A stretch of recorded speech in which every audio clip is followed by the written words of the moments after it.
No sé cuántos segundos tardé en entender que la voz que estaba escuchando era la de mi marido, pero el aire se me quedó atrapado en la garganta cuando lo vi entrar en la cocina con la cara completamente desencajada, todavía con el abrigo puesto y las llaves apretadas en la mano como si fueran un arma. No estaba previsto que volviera antes de tiempo, y mucho menos que me encontrara así, sujetando el borde de la encimera para no venirme abajo mientras intentaba respirar con normalidad. Él no debería haber escuchado nada, pero escuchó. Y no debería haber visto mi expresión, pero la vio. Entró sin avisar, sin ruido, y me encontró temblando justo después de colgar una llamada que jamás debería haber sucedido. Lo primero que dijo fue, ¿quién era? Pero no fue la pregunta lo que me partió en dos, sino el tono, porque era un tono que nunca antes había usado conmigo, uno seco y directo, casi incrédulo, como si estuviera mirando a una desconocida. No pude contestar. No porque no quisiera, sino porque mis labios no reaccionaban. Él dio un paso más y me observó como si yo fuera un objeto que alguien había cambiado de sitio sin su permiso. Ese segundo me atravesó con una mezcla extraña de culpa y miedo, y aunque no debería haber sido así, mi primer impulso fue defenderme, no confesar. Nada importante, dije, pero sonó tan torpe y tan improvisado que yo misma lo habría puesto en duda. Entonces él dejó las llaves sobre la mesa de un golpe seco que retumbó por todo el piso, y sentí que mi cuerpo se tensaba como si estuviera a punto de derrumbarse. En ese momento no sabía cómo habíamos llegado a ese punto, pero estaba claro que algo dentro de mí llevaba tiempo acumulándose, algo que yo había fingido no ver. Y también sabía que él, aunque no supiera exactamente qué pasaba, había empezado a notarlo desde hacía semanas. Pero lo que más me impresionó no fue la sospecha en sus ojos, sino la rabia contenida. Él nunca ha sido un hombre impulsivo. Siempre ha sido de pensar antes de hablar, de respirar antes de reaccionar. Pero esa noche, en esa cocina fría de Madrid a finales de noviembre, lo vi completamente vulnerable por primera vez, y esa vulnerabilidad era una mezcla muy peligrosa. Dolor y confusión, dos cosas que, juntas, hacen estragos. Me preguntó otra vez quién me había llamado, pero esta vez más bajo, como si le diera vergüenza su propia desesperación. Yo sabía que no podía decir la verdad, no así, no en ese instante, pero tampoco podía seguir inventando excusas. Me limité a bajar la mirada y decir no puedo hablar ahora, y fue como encender una mecha. Él soltó una risa incrédula, una risa que jamás le había escuchado y que me sonó a un portazo emocional. Perfecto, murmuró, no puedes hablar ahora, claro. Dio media vuelta, caminó hacia el pasillo y pensé que iba a encerrarse en nuestro cuarto. Pero no. Se detuvo frente a la puerta de la calle y añadió, luego no digas que no te lo pregunté. Cuando salió, me quedé allí sin moverme, apoyada en la encimera, sintiendo cómo se me aflojaban las piernas. No sabía si correr detrás de él o dejarle espacio. No sabía si admitirlo todo o callarme para siempre. Y aún así, en medio del caos, había algo mucho peor, una parte de mí sintió alivio. Un alivio oscuro, incómodo, casi asqueroso, pero real. Como si por fin alguien hubiera abierto una ventana en una habitación donde llevaba demasiado tiempo sin aire. Ese alivio fue la prueba de que lo que estaba pasando entre nosotros no era algo repentino, no era una crisis del momento. Venía de lejos. Muy lejos. Me quedé sentada un rato, sin encender las luces, escuchando los ruidos del edificio, intentando ordenar mis pensamientos.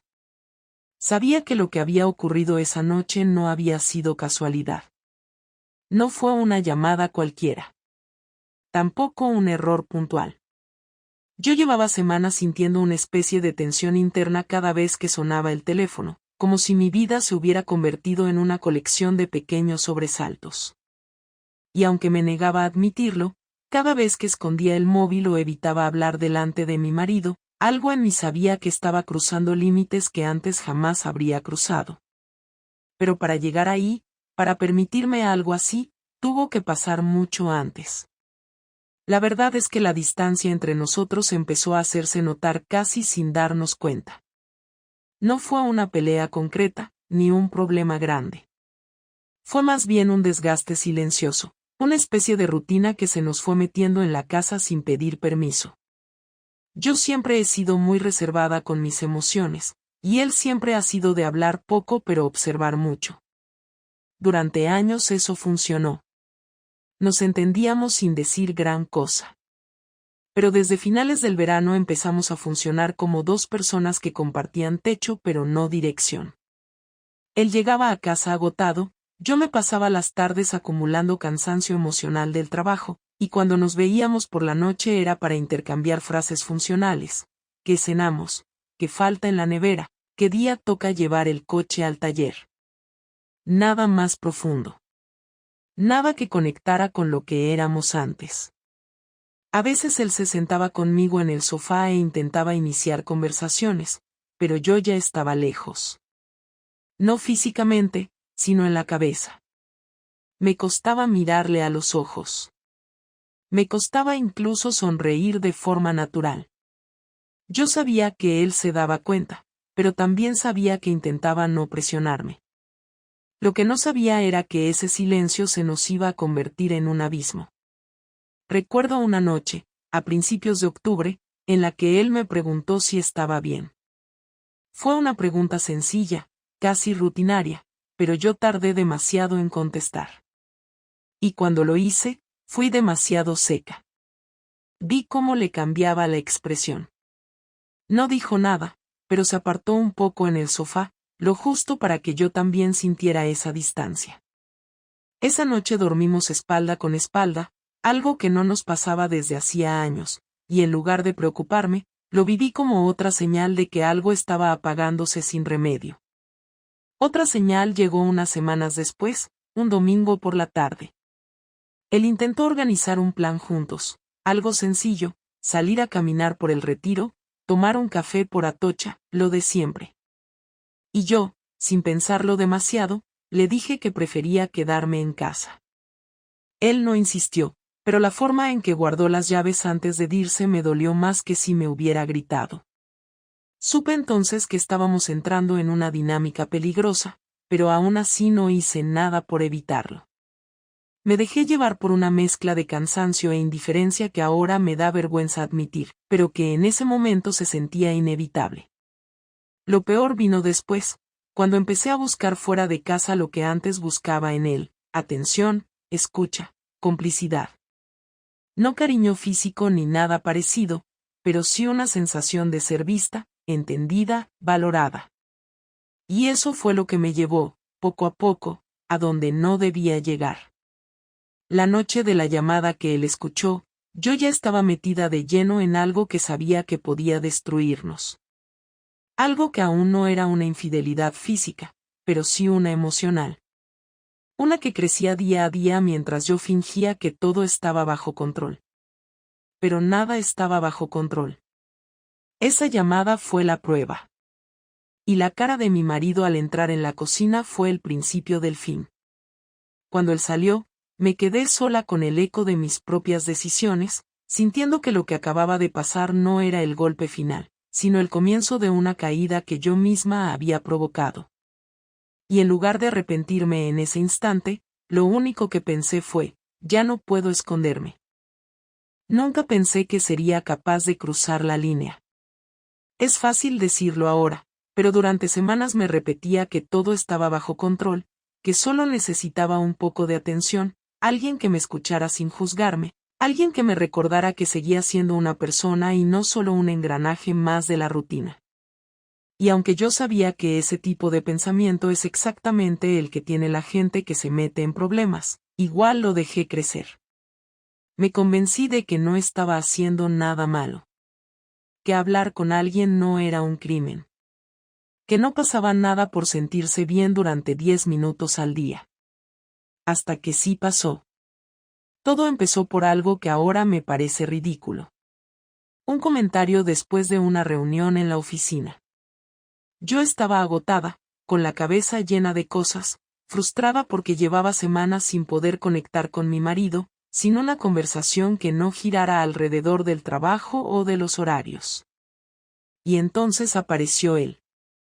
No un desconocido total, pero tampoco a alguien cercano.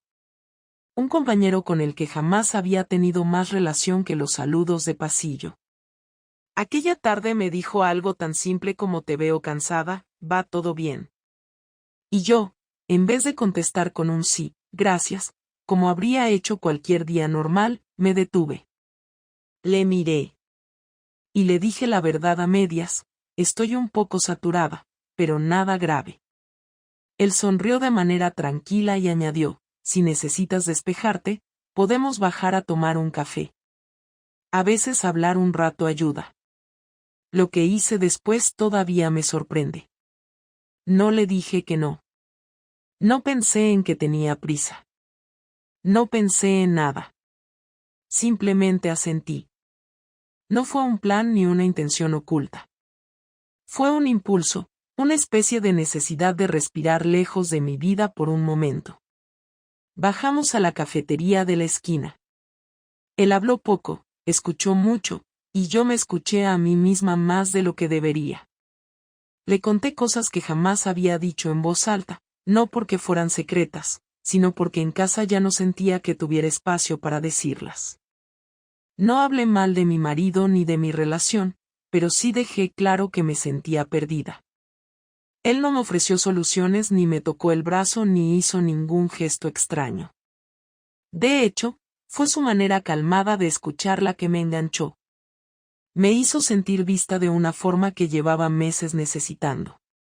A partir de ese día, empezamos a coincidir más. Al principio, sin intención, encontrarnos en la máquina del café, cruzarnos en el ascensor, comentar algo trivial. Pero luego empezó a pasar otra cosa. Cuando yo estaba mal, él lo notaba. Y cuando él veía que yo estaba mal, se quedaba un poco más.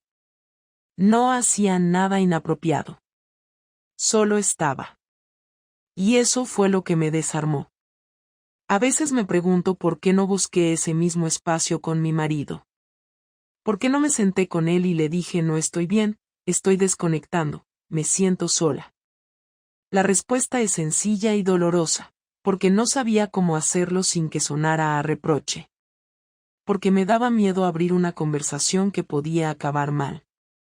Porque me había acostumbrado a guardar las cosas hasta que se me hacían bolas en la garganta. Y él, simplemente, llegó en el momento exacto en que yo estaba más vulnerable.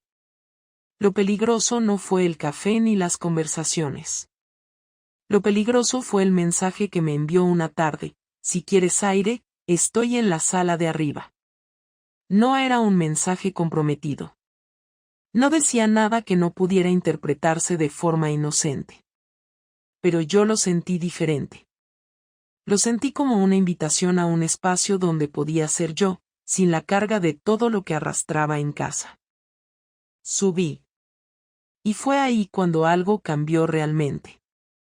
Él estaba sentado frente a una ventana, con una carpeta abierta, y al verme sonrió como si llevara toda la tarde esperando a que llegara. Yo no dije nada. Me senté. Y por primera vez no hablamos del trabajo ni de mis quejas. Hablamos de cosas pequeñas, de cómo nos costaba dormir últimamente, de cómo la ciudad estaba cada vez más ruidosa, de lo pesado que era sentir que todo el mundo te exige estar bien todo el tiempo. Fue una conversación tan sencilla que todavía me duele pensar en cómo bastó algo así para que yo empezara a traspasar límites internos. La primera vez que me escribió fuera del horario laboral fue un viernes por la noche. Mi marido estaba en el salón viendo un partido y yo, desde el pasillo, sentí el móvil vibrar. Espero que estés descansando, decía. Nada más. Nada menos. Yo debería haber ignorado ese mensaje. Debería haber puesto límites desde el primer segundo. Pero le contesté. Intentándolo, puse. Ese intentándolo abrió una puerta. Y él la cruzó. Si quieres hablar, estoy despierto. No hablamos esa noche, pero ese mensaje se quedó dando vueltas en mi cabeza durante días, como una tentación silenciosa. Lo grave vino cuando ya no necesitaba que él me escribiera. Empecé a buscar yo conversaciones. A veces le preguntaba por tonterías solo para sentir que alguien tenía interés en mí. Él siempre respondía. Siempre con más atención de la que yo recibía en casa. Y yo, aunque me negaba a admitirlo, estaba disfrutando de esa sensación.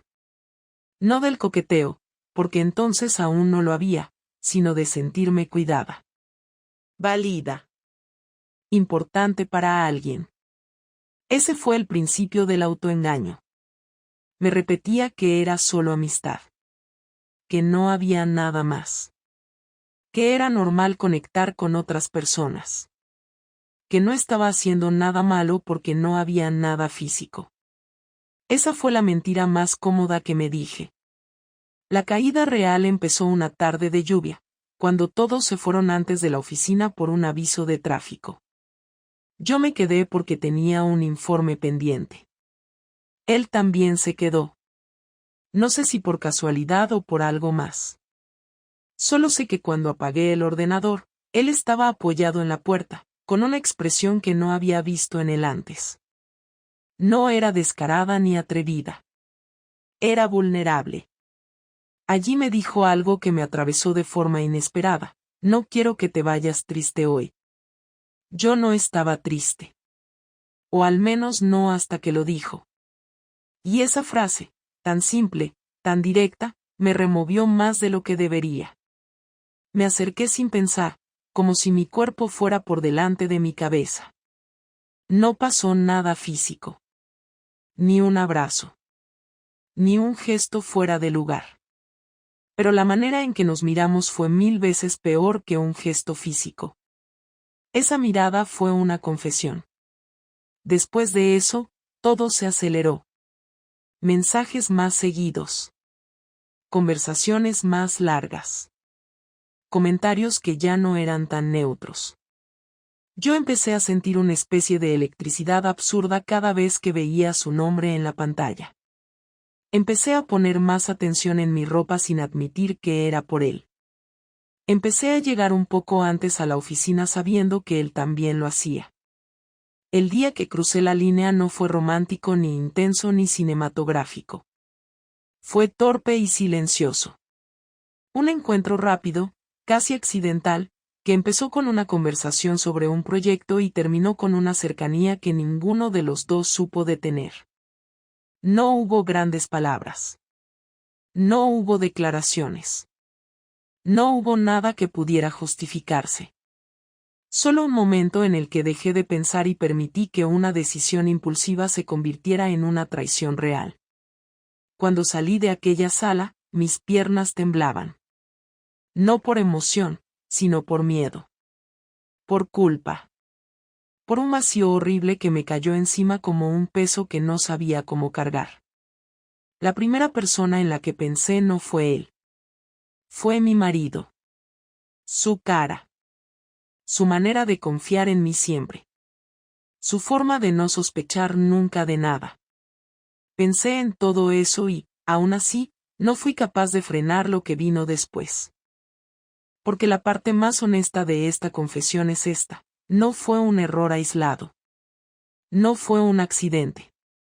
Fue el resultado de meses de distancia, silencios, desgaste y decisiones pequeñas que yo misma justifiqué con excusas baratas. Y aunque intenté frenarlo después, no pude. No porque él me presionara, sino porque yo estaba buscando algo que no sabía cómo pedir en casa. Ahora, cuando pienso en cómo empezó todo, me doy cuenta de que la infidelidad no comenzó el día en que crucé la línea física. Comenzó mucho antes, el día que dejé de mirar a mi marido como mi refugio y empecé a buscar refugio en otra persona. Y ese día, aunque no lo supiera, ya había empezado a perderlo todo. Nunca pensé que el descubrimiento sería así. Yo siempre imaginaba que, si alguna vez me veía en una situación tan baja, sería porque mi marido encontraba un mensaje, o veía algo en mi móvil, o alguien le contaba algo. Pero no. Lo que pasó no lo hubiera podido anticipar ni en mi peor escenario. y aún ahora, cuando lo revivo, siento una mezcla de vergüenza, rabia contra mí misma y una especie de shock que todavía no entiendo del todo. El día que todo se derrumbó yo estaba tranquila, o al menos lo más tranquila que se puede estar cuando se vive escondiendo un secreto que te corroe por dentro. Era un miércoles. Yo había salido antes del trabajo porque teníamos revisión del gas en el edificio y había que estar en casa entre las 5 y las 8. A mi marido se le había olvidado completamente, así que fui yo. No me molestó, pero sí me recordó la desconexión que había entre ambos. Llegué a casa con esa sensación rara de entrar en un sitio que antes sentía como mi refugio y ahora se me hacía estrecho. El técnico vino, revisó todo, firmé, se fue. Yo me quedé sola, sentada en el sofá, con las luces apagadas, intentando no abrir la conversación que tenía pendiente con él. En teoría, yo quería cortar todo. En teoría, estaba decidida. Pero mis teorías siempre se derrumbaban cuando él se acercaba demasiado. Y sabía que él iba a escribirme porque habíamos discutido el día anterior, y yo sabía que él no iba a dejar esa conversación a medias. Me quedé allí, mirando el techo, repitiéndome que tenía que poner fin a todo esto cuanto antes. En ese momento sonó el timbre. Me sobresalté. No esperaba a nadie. Fui a la puerta sin mirar por la mirilla, sin pensar. Cuando abrí, me encontré con mi marido delante, con una expresión que no vi venir. No era enfado. No era tristeza. Era incredulidad. Como si algo hubiera explotado dentro de él justo unos minutos antes. Yo estaba tan descolocada que casi no pude saludarlo. Él entró sin decir nada. Cerró la puerta despacio. Y se quedó de pie frente a mí, respirando como alguien que acaba de correr una distancia larga. Yo le pregunté qué hacía allí tan pronto.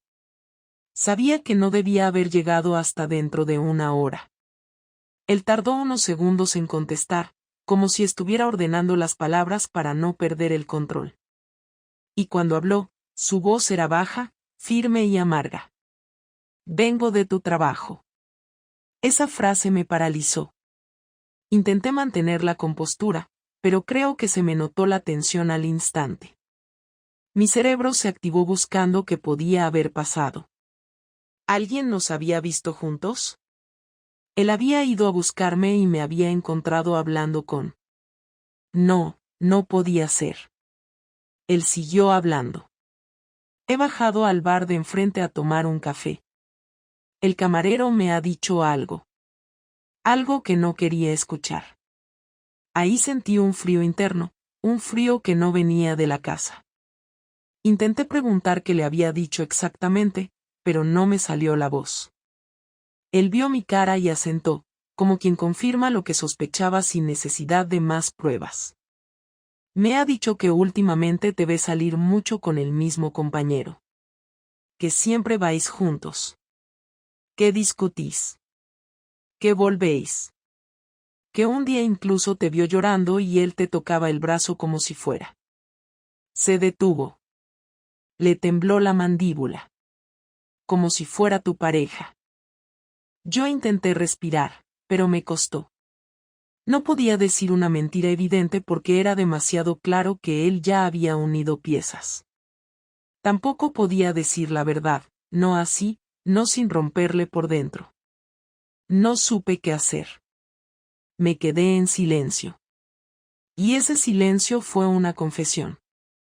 Lo peor no fue lo que el camarero le contó. Lo peor vino después, cuando él me explicó qué hacía exactamente en mi trabajo. Yo no lo sabía. Yo no sabía que ese día, por pura casualidad, había tenido una reunión cerca y decidió pasar a verme por sorpresa para irnos juntos a casa. No me encontró allí. Preguntó por mí. Y una compañera, una que no tenía motivos para cubrirme ni para acusarme, le dijo con toda naturalidad. Ha salido hace un rato con F. Seguramente estarán abajo. Mi marido bajó por las escaleras. Buscó en la calle. Y nos vio. Nos vio. A mí y a él. No haciendo nada físico. No tocándonos. No diciendo palabras comprometedoras. Pero nos vio demasiado cerca. Demasiado metidos en una conversación que no tenía la intensidad de lo laboral. Dijo que se quedó quieto, observando, intentando convencerse de que no estaba interpretando cosas que no eran. Pero luego, y esto fue lo que me atravesó como un puñal, dijo que vio mi expresión. No era una expresión que tuvieras conmigo. No desde hace meses. Cuando dijo eso, sentí que las piernas se me aflojaban. Él lo notó, porque se apoyó en la pared como si necesitara sostenerse también. Nunca lo había visto así. Y yo me sentí tan pequeña, tan mezquina, tan cobarde, que no sabía ni dónde poner las manos. Me preguntó, sin rodeos, sin gritar. ¿Estás con él? La pregunta fue sencilla. La respuesta no. Yo no podía decir que no, porque era evidente que algo había ocurrido. Tampoco podía confesarlo todo sin destruirlo. Me quedé callada demasiado tiempo. Él me miró como si yo fuera una persona completamente distinta a la que había amado durante años. No contestar es contestar, dijo. Se dio la vuelta y fue hacia el salón. Yo lo seguí porque no podía dejarlo solo así, con esa mirada perdida. Él se sentó en el sofá, apoyó los codos en las rodillas y se tapó la cara con las manos. Yo me quedé de pie.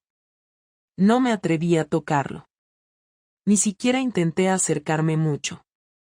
Tenía miedo de que me rechazara, y al mismo tiempo sabía que tenía derecho a hacerlo. Después de unos minutos habló sin levantar la cabeza. Lo que más me duele no es lo que has hecho. Es que no me di cuenta. Que te perdí sin enterarme. Que estabas mal y no supe verlo. Yo abrí la boca para decir que sí lo vio, que yo también lo ignoré, que los dos nos descuidamos. Pero me callé. No quería suavizar mi responsabilidad. No quería convertir ese momento en una explicación compartida. Porque no lo era. Yo había cruzado la línea. Yo era la que tenía un secreto. Yo era la que había engañado. Entonces se levantó la vista y me miró con una mezcla de rabia contenida y tristeza profunda. ¿Cuánto tiempo? Esa pregunta me dolió más que todas las anteriores. Porque no tenía una manera limpia de contestarla. No podía decir un mes sin mentir. No podía decir empezó de forma inocente sin que sonara ridículo. No podía decir no fue planeado sin que sonara a excusa. Dije la verdad más cruda que pude sostener sin derrumbarme. Hace semanas. No fue físico al principio. Pero, sí, pasó. Él cerró los ojos. Respiró hondo. Y cuando los abrió de nuevo, ya no había incredulidad ni confusión. Solo un dolor firme. Ese dolor que no grita, pero que te destruye igual. No quiero detalles, dijo. Solo quería saber si era real. Me levanté un poco las manos, como si quisiera acercarme, pero él negó suavemente con la cabeza. No me toques. No ahora. No puedo. Me quedé quieta. Sentí que mi garganta se cerraba. Él se levantó, caminó hacia la puerta del pasillo y se detuvo allí sin mirarme. Voy a salir un rato. No sé a dónde. No sé cuánto. Necesito pensar sin ti cerca. Yo intenté decir algo, lo siento, no quería llegar a esto, no sé por qué lo hice, pero ninguna frase salía. Y quizá fue mejor así, porque hubiera sonado a disculpa hueca. Antes de abrir la puerta, dijo una frase que todavía me persigue. Lo que has roto no es solo la confianza. Has roto la imagen que yo tenía de nosotros. Y se fue. Yo me quedé sola en el salón, sintiendo que el silencio que dejó al cerrar la puerta era más duro que cualquier grito. Había imaginado muchas veces el momento en que todo saliera a la luz, pero jamás pensé que sería así, tan simple, tan directo, tan devastador sin necesidad de escenas dramáticas. No sé cuánto tiempo estuve sentada en el suelo después de eso, mirando un punto fijo, sin llorar, sin moverme. Solo recordando su cara cuando me preguntó ¿estás con él? Ese fue el instante exacto en el que entendí que ya nada iba a ser igual. Que mi vida, tal como la conocía, acababa de quebrarse. Y lo peor es que, aunque me destruye reconocerlo, sé que él tenía razón, el daño mayor no fue el acto. Fue todo lo que dejé de ser antes de llegar a él. No recuerdo cuánto tiempo pasó desde que él salió de casa hasta que volvió, pero la espera se me hizo interminable. No lloré, aunque sentía un peso en el pecho tan fuerte que parecía que me estaba apagando por dentro. Estuve sentada en el suelo del pasillo, con la espalda contra la pared y la vista perdida en la puerta, como si pudiera adivinar en qué momento regresaría. Tenía miedo, no solo a su reacción, sino también a enfrentarme a mí misma. Sabía que cuando él volviera no habría escapatoria. Tendría que responder, aunque no tuviera respuestas claras ni honestas que no dolieran. Cuando escuché la llave entrando en la cerradura, me puse de pie de golpe. Me mareé del movimiento, pero me obligué a mantener la calma. Él entró despacio, como si le pesara cada paso. Se quedó un momento de pie, frente a mí, sin cerrar del todo la puerta. Llevaba la cara roja de frío y de rabia contenida. Supe, solo por su mirada, que venía decidido a hablar. A enfrentarlo todo. Necesito entenderlo, dijo sin saludarme, sin siquiera quitarse el abrigo. Yo asentí, aunque me temblaban las manos. Lo que quieras saber, murmuré. Él cerró la puerta finalmente, apoyó la espalda en ella y se cruzó de brazos. Esa postura me intimidó más que si hubiera gritado. No buscaba una pelea. Buscaba la verdad.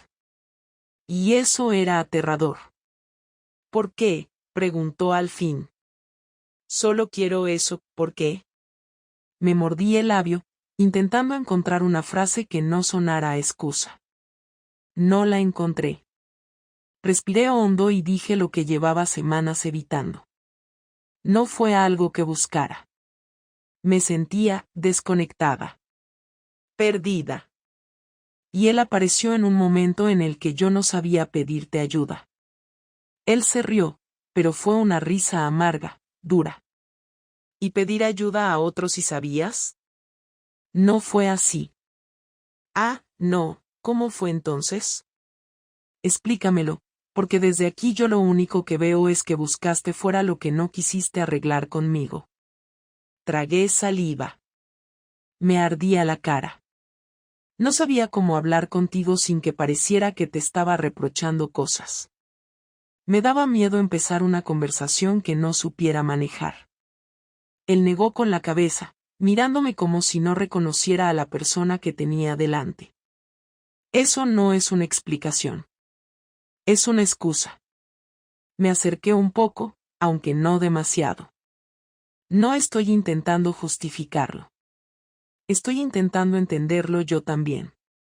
Me perdí. Me dejé arrastrar. Te dejaste arrastrar porque quisiste, respondió él con calma tensa. No fue un accidente. No fue un tropezón. Fuiste tú tomando decisiones una tras otra. Me quedé callada, porque tenía razón. Él respiró hondo, tratando de controlar el temblor en su voz. Dime la verdad, aunque me destroce, ¿lo elegiste a él antes que a mí? Me dolió incluso escucharlo. No. No lo elegí. Nunca quise elegirlo. Solo, me refugié donde no debía. Y lo sé.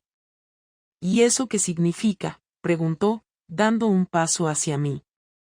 Cuando estabas con él, ¿pensabas en mí, pensabas en nosotros, o simplemente te daba igual?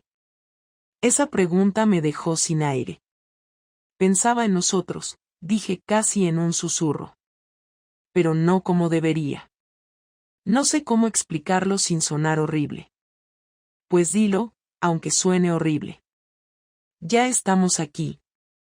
Me llevé una mano a la cara y sentí los ojos arder. No quería llorar porque parecía que quería dar pena, pero ya no podía contenerlo. Me sentía invisible, solté al fin. Y no lo digo para culparte. Es culpa mía también. Me alejé de ti sin darme cuenta y cuando me quise dar cuenta ya estaba demasiado lejos. Y él me escuchó, y yo dejé que me escuchara. Y no supe parar. Él me miró con una mezcla de tristeza y furia. ¿Y yo? ¿En qué momento pensaste en cómo me sentiría yo, en lo que estabas rompiendo, en lo que significábamos? No pensé, admití con honestidad brutal. Y sé que es lo peor que puedo decirte, pero no pensé. Estaba tan metida en mi propio caos que no pensé. Y lo siento. Él apretó los puños, pero no levantó la voz. Siempre pensé que si alguna vez pasaba algo así, sabría reaccionar. Gritar, romper algo, salir corriendo, no sé. Pero no. Me siento vacío. Como si alguien hubiera apagado algo dentro de mí. Esa frase me hizo llorar de verdad, sin control. Perdóname, dije, pero él levantó la mano para frenarme. No quiero un perdón ahora. Ni quiero saber si lo sigues viendo. Ni quiero que me digas que fue un error. Eso ya lo sé. Quiero entenderte. Necesito saber si lo nuestro estaba muerto antes de que él apareciera. Si tú ya no me querías. Sacudí la cabeza, desesperada. No es eso. No dejé de quererte. Pero sí dejé de cuidarte. Dejé de cuidar lo nuestro. Me dejé llevar por la rutina, por mis frustraciones, por mi falta de comunicación. Y me convertí en alguien que no reconocía. Y me da vergüenza, me da asco incluso, pensarlo. Él respiró hondo, como si mis palabras le pesaran demasiado. ¿Y qué sientes por él? La pregunta me atravesó. No lo amo, dije sin dudar. No lo veo como una pareja. No habría dejado mi vida por él. Lo que sentí fue escape. Nada más. Algo que ahora sé que no significaba nada, pero yo lo confundí. ¿Y entonces por qué repetiste? Preguntó él con una dureza que me partió. Porque tenía razón otra vez. No tengo una respuesta limpia. Solo tengo la verdad fea. Necesitaba sentir algo que me recordara que no estaba muerta por dentro. Y usé a la persona equivocada para eso. Y te hice daño a ti, que eres quien menos lo merecía. Mi marido se quedó quieto. Muy quieto. Después se sentó en el sofá, como si le fallaran las piernas. Se frotó la cara con las manos y dijo una frase que me rompió. No sé si puedo perdonarte. No sé ni siquiera si quiero intentarlo. Pero tampoco quiero dejarlo todo sin pelear un poco por entender qué nos pasó. Me senté frente a él, sin tocarlo. Estoy aquí para decirte todo lo que necesites. Sin filtros. Hubo un silencio tenso, largo, incómodo. Él levantó la cabeza al fin y me miró con los ojos rojos. Necesito que me digas la verdad absoluta, ¿ha terminado? Mi voz falló, pero respondí. Sí. Terminó. De verdad, insistió. Porque si mientes ahora no hay vuelta atrás. Terminó, repetí con firmeza. No quiero volver a verle fuera del trabajo. No quiero seguir ese camino. No quiero convertirme en esa versión de mí. Él me sostuvo la mirada como si quisiera detectar cualquier rastro de mentira. Al cabo de unos segundos bajó la cabeza. No puedo prometer nada ahora, murmuró. No sé si te creo del todo. No sé si puedo confiar en ti. No sé si tú sabes realmente lo que quieres. Pero voy a escucharte. Y voy a intentar entenderte. Aunque duela. Estoy dispuesta a contarte todo lo que necesites, dije. Él negó con la cabeza. No quiero detalles. No quiero imágenes en la cabeza. Solo quiero claridad. Asentí. Te la daré. Hubo un silencio que se sintió como un espacio nuevo, incómodo pero necesario. No era una reconciliación. Ni un cierre. Era simplemente el inicio de una conversación que ambos evitamos durante demasiado tiempo. Él se levantó despacio. Voy a dormir en la otra habitación esta noche. Lo entiendo, dije. Y mañana, hablaremos sin prisas. Asentí otra vez. No tenía derecho a pedir nada más. Antes de entrar en el cuarto de invitados, se giró y dijo la última frase del día. Espero que todo esto valga para algo. Porque si al final te pierdo, al menos quiero saber que no fue por silencio. Luego cerró la puerta. Y yo me quedé sola, sabiendo que al día siguiente no vendría la calma, sino la tormenta real. Nunca supe exactamente en qué momento él dejó de reaccionar como un hombre herido y empezó a actuar como alguien que planea algo. Lo noté en pequeños detalles, que al principio no entendí. No hubo gritos, ni escenas, ni discusiones interminables. Todo lo contrario.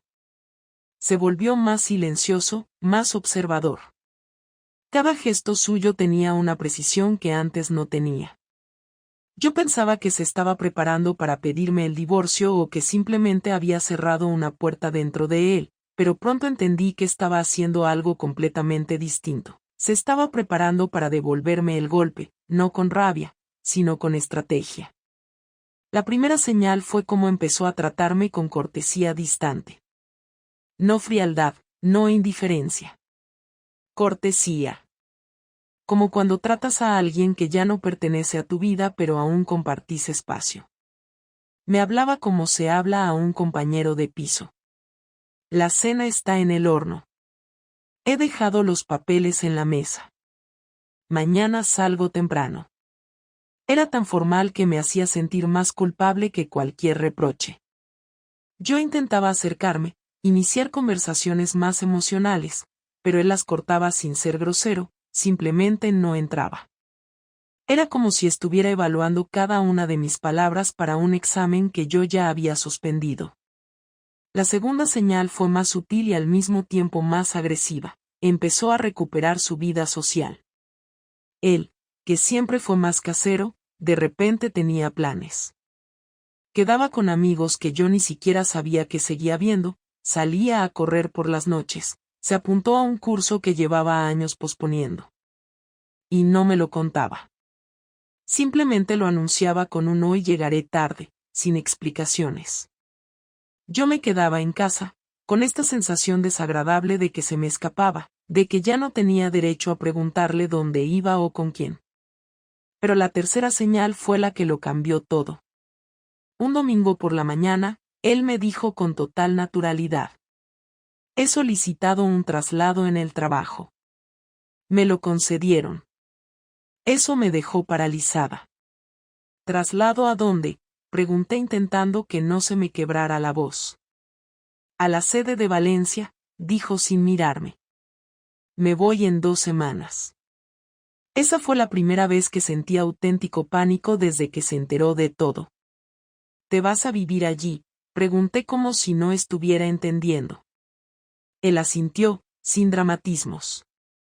Sí. No tiene sentido seguir aquí así. Necesito distancia. Necesito aire. Sentí un nudo en el estómago. Es definitivo, murmuré. No he tomado todas las decisiones todavía, respondió. Pero no voy a seguir viviendo esta versión de nuestra vida. Me quedé en silencio, temblando, porque entendí claramente lo que estaba haciendo. Me estaba apartando sin romper oficialmente la relación, dejándome en un limbo emocional donde yo no podía avanzar, pero él sí. No era abandono, era castigo. Era la forma más inteligente de hacerme sentir la inseguridad que yo le provoqué. Yo vivía pendiente de si él me hablaría, de cómo reaccionaría, de si aún quedaba algo que salvar. Y él no me daba ninguna pista. En los días siguientes, su plan avanzó sin interrupción. Cambió su dirección en el banco, habló con el casero de un piso que encontró allí, organizó cajas para sus cosas. Pero aquí vino la parte que más me impactó. No se llevó nada simbólico de nuestra vida juntos. Fotos, recuerdos, regalos, objetos que yo asociaba a momentos importantes, todo eso lo dejó perfectamente ordenado en un cajón. En cambio, se llevó únicamente cosas prácticas, su ropa, su portátil, sus documentos. Nada más. Y cuando le pregunté por qué, me respondió sin dudar. Porque lo emocional no me lo puedo llevar. Y tampoco quiero dejártelo como si no importara. Simplemente te corresponde a ti decidir qué haces con lo que queda. Esa frase me golpeó como una bofetada invisible. No era una amenaza. Era algo peor, responsabilidad. Él estaba tirando de un hilo que me dejaba completamente expuesta. Yo tenía que mirar cada objeto nuestro en esa casa sabiendo que él ya no lo consideraba suyo. Pero no había terminado. Su venganza no era impulsiva. Era quirúrgica. Una tarde, cuando volvió de trabajar, me pidió hablar en la mesa del comedor. Se sentó frente a mí con una carpeta cerrada. Yo sentí un sudor frío. No te asustes, dijo. No es lo que piensas. ¿Qué pienso? Que son papeles de divorcio. No lo son. Aún. Eso me alivió un segundo, pero lo que vino después fue peor. Son documentos del banco, de la casa, de las cuentas compartidas. He movido mi parte a una cuenta nueva. Legalmente tienes acceso a lo que te corresponde. No te dejo desprotegida. No voy a arruinarte la vida. Pero tampoco voy a seguir sosteniendo una estructura que ya no me representa. Yo sentí un vacío extraño. Entonces, ¿estamos separados?, pregunté con un hilo de voz. Estamos en pausa. Pero no es una pausa cómoda. Es una pausa en la que tú vas a vivir con la incertidumbre que yo viví mientras tú te alejabas sin decir nada. Mi respiración se volvió más corta. Eso es cruel. No, dijo él, mirándome directo a los ojos. Cruel fue enterarme por otros de lo que tú debiste decirme tú. Esto es consecuencia. Sentí ganas de llorar, pero él siguió hablando. Te voy a dejar la casa estas semanas. Yo me voy primero. Quiero que vivas aquí con todo lo que significa mi ausencia. Con el eco de lo que fuimos y lo que rompiste. Eso será tu espacio de reflexión. Yo haré mi reflexión lejos. ¿Y si yo quiero acompañarte para intentar arreglar esto?, pregunté, desesperada. Él negó despacio. No es momento. Y no depende ya solo de lo que tú quieras. Ahora voy a poner yo las condiciones. Ahí lo entendí todo.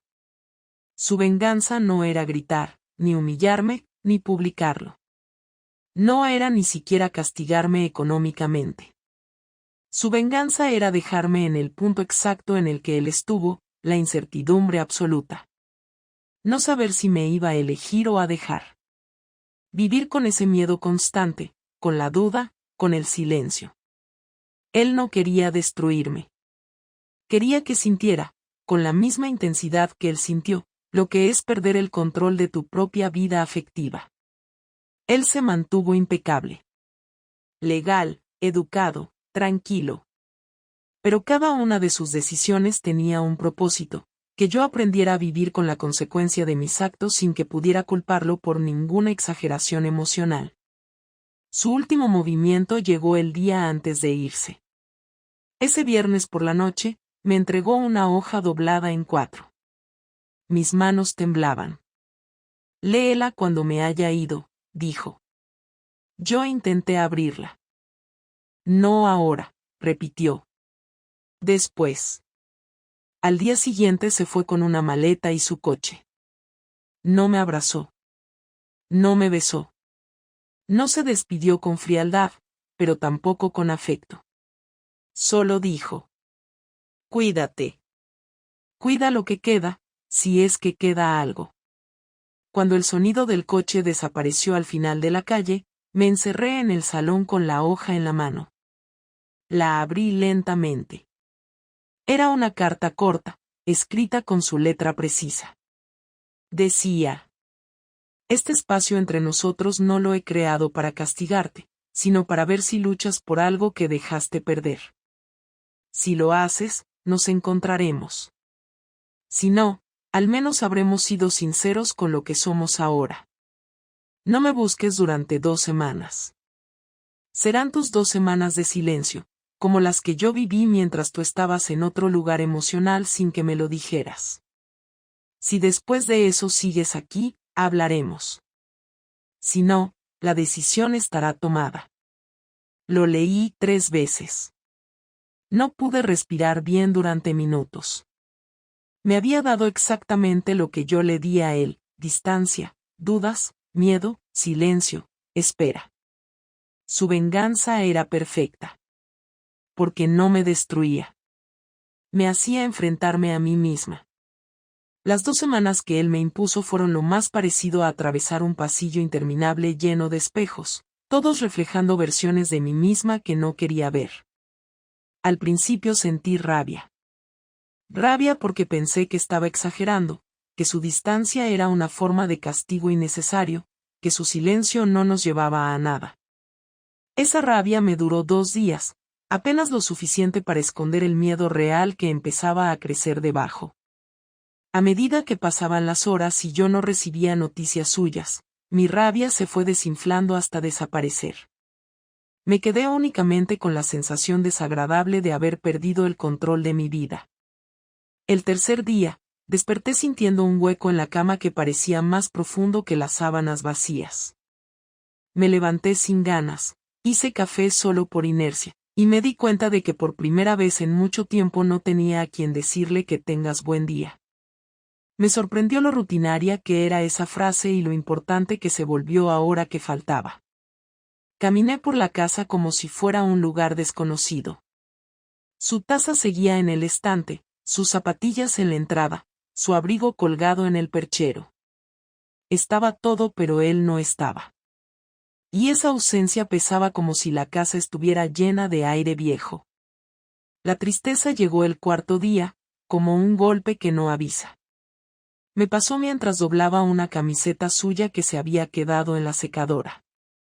Era una camiseta normal, nada especial, pero al tocarla me di cuenta de que aún tenía su olor. Me senté en el suelo con la camiseta entre las manos y lloré de una manera que no recordaba haber llorado nunca. No era un llanto desesperado, sino uno lento, agotado, como si estuviera drenando toda la tensión acumulada en el cuerpo. Lloré por él, por mí, por lo que habíamos sido y por lo que dejé que se deteriorara sin decir nada. Lloré por la traición, pero también por la mujer que yo misma había permitido convertirme. A la semana ya no lloraba, pero tampoco respiraba bien. La culpa se instaló como un peso permanente. Me daba asco pensar que había puesto nuestra vida en manos de un impulso. Me dolía recordar cada momento en el que elegí callar en lugar de hablar. Y al final, cuando la culpa ya estaba completamente asentada, llegó la aceptación, que no fue un alivio, sino una realidad dura. Él tenía derecho a irse. Tenía derecho a poner distancia. Tenía derecho a no querer volver. Tenía derecho a exigirme silencio porque yo le había impuesto uno sin que él lo supiera. Para cuando llegaron los últimos días de ese plazo, yo ya no me hacía ilusiones sobre su regreso. No sabía qué quería él, pero estaba dispuesta a escucharlo. No esperaba perdón. Solo quería cerrar la historia con la mayor honestidad posible. El día 14, a las 7 de la tarde, recibí un mensaje suyo que solo decía: mañana a las 6, en casa. Hablamos. Me temblaron las manos al leerlo. Pasé la noche moviéndome de un lado a otro sin poder dormir. Me levanté temprano, limpié la casa sin motivo, cambié las sábanas, abrí las ventanas, hice cualquier cosa que me mantuviera ocupada para no pensar. A las 5:30 me senté en el sofá con el corazón acelerado. A las 6 en punto escuché la llave en la puerta. Él entró sin prisas, sin tensión visible, pero tampoco con cercanía. Llevaba la misma serenidad calculada que había mostrado antes de irse. Se sentó en una silla frente a mí, no en el sofá. Yo no sabía dónde poner las manos, así que simplemente las dejé sobre mis piernas, entrelazadas. ¿Cómo estás?, preguntó él. No supe qué responder. No lo sé. Intentando no romperme. Él asintió, como quien escucha a un paciente describir un síntoma. Bien. Hablemos entonces. La primera parte de la conversación fue más fría de lo que imaginé. Él no tenía intención de negar que seguía herido, pero tampoco estaba allí para gritarme ni para humillarme. Estaba allí para poner claridad, aunque doliera. No he venido a hacerte sufrir más, empezó. Ya has tenido tu parte del silencio. Ahora quiero comprender qué quieres tú. Esa pregunta me pilló desprevenida. Quiero arreglarlo, dije sin pensarlo. Él apretó los labios, como sopesando mis palabras. ¿Porque me quieres o porque tienes miedo de perderme? Tragué saliva. Ambas cosas, admití. Pero principalmente porque te quiero. Aunque no lo pareciera. Lo que hiciste no es una prueba de amor, respondió él con calma. Y no te lo digo para castigar. Te lo digo porque si vamos a empezar de cero, los dos tenemos que hacerlo desde la verdad. Yo asentí. Tienes razón. No fue amor. Fue egoísmo. Y fue cobardía. Y lo sé. Él me miró durante un largo rato, con una expresión que no supe interpretar. ¿Por qué no me hablaste? ¿Por qué no confiaste en mí antes de confiar en otro? No pude responder de inmediato. Todo lo que dijera sonaba excusa incluso dentro de mi cabeza. Porque tenía miedo, dije al fin. No de ti, sino de abrir algo que no sabía manejar. Y porque me sentía tan perdida que pensé que si te decía cómo estaba, te decepcionaría. Lo sé, suena absurdo. Pero es la verdad. Él respiró hondo, como si esa respuesta confirmara algo que ya intuía. ¿Y qué esperas de mí ahora? Que me digas si queda algo que podamos reconstruir, respondí. No te pido que confíes en mí hoy ni mañana. Pero sí quiero saber si puedo intentar demostrarte que no quiero perderte. Hubo un silencio largo. Un silencio que me obligó a mirar mis manos para no derrumbarme. Durante estas 2 semanas, dijo él por fin, pensé mucho en lo que quería. Pensé en irme del todo. Pensé en cortar por lo sano. Pensé en que era más fácil empezar de cero sin ti que contigo después de todo esto. Mi corazón se detuvo un segundo. Pero también pensé, continuó, en que no quiero una vida donde todo esto termine sin haberlo intentado. No puedo prometer que volveré a ser el mismo. No puedo prometer que no tendré dudas. No puedo prometer que no me vendrán imágenes o preguntas. Pero sí puedo prometerte algo. Estoy dispuesto a intentarlo si tú estás dispuesta a hacer el trabajo duro que esto requiere. Me tapé la boca con la mano, sintiendo cómo se me llenaban los ojos. Estoy dispuesta a todo, dije sin dudar. Él negó suavemente. A todo, no a lo necesario. Esto no va a ser una penitencia. No quiero que me vivas con miedo, ni con culpa eterna. Quiero honestidad. Quiero que me hables. Quiero que si un día sientes que te estás alejando, me lo digas. Y quiero que, si decides quedarte, estés aquí de verdad. Asentí una y otra vez. Estoy aquí. De verdad. Entonces él hizo algo que no esperaba.